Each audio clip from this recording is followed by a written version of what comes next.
Today I'm going to prove this equation d dx ln bracket secant x plus tangent x is equals to secant x. When we prove an equation, we just need to prove the left hand side to be equals to the right hand side. On the left hand side, we see a function that we need to differentiate. On the right hand side, we can perform the integration to prove that the integral of secant x is equals to ln bracket secant x plus tangent x. If we are given these two choices, what should we choose? Usually, differentiating a function is much easier than integrating a function. So let's try to differentiate the left-hand side. On the left-hand side, we see ln bracket something messy inside. And what does this tell us? This tells us that we have to use the chain rule to simplify the equation and make our lives much easier. The chain rule equation is dy dx is equals to dy du multiplied by du dx. And to reduce this formula, we just let u to be equals to secant x plus tangent x. These two terms can be found in the formula sheet, and we can apply the formula to differentiate these two terms easily. So we can write out du dx simply by differentiating secant x to be secant x tangent x plus secant squared x. Right now, since u is equal to secant x plus tangent x, we can reduce this formula to be just ln u. So we have y to be ln u, and dy du will be equals to 1 over u.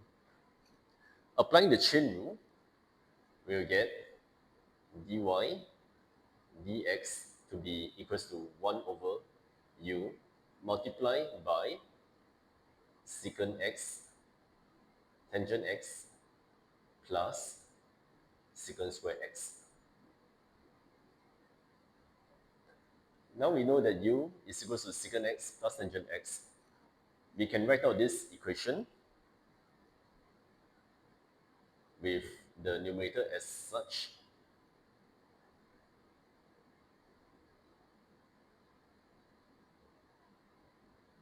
And we have the denominator with it being secant x plus tangent x.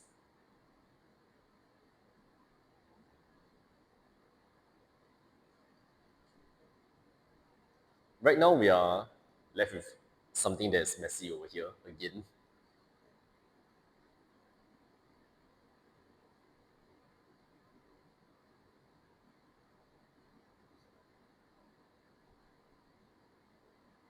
I'll just copy it over here. What shall we do with this messy term? For this messy term, we'll just recognize that we can use trigonometry identity to simplify this term. We know that both secant x and tangent x are a function of sine and cosine terms.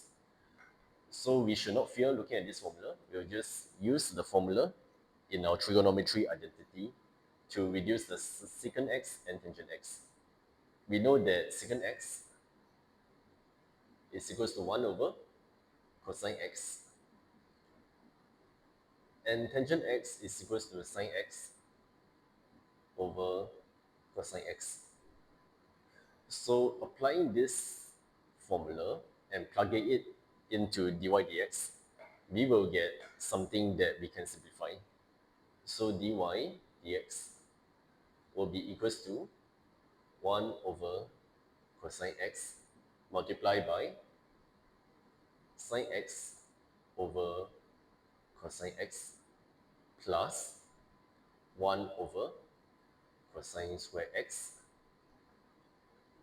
divided by 1 over cosine x plus sine x over cosine x. We'll notice that there is a common factor over here, which is cosine x. So we can multiply by cosine x in the numerator and the denominator.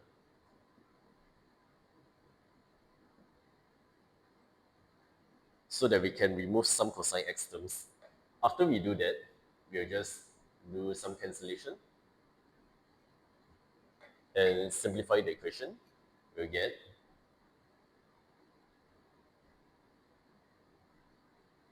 sine x over cosine x plus 1 over cosine x over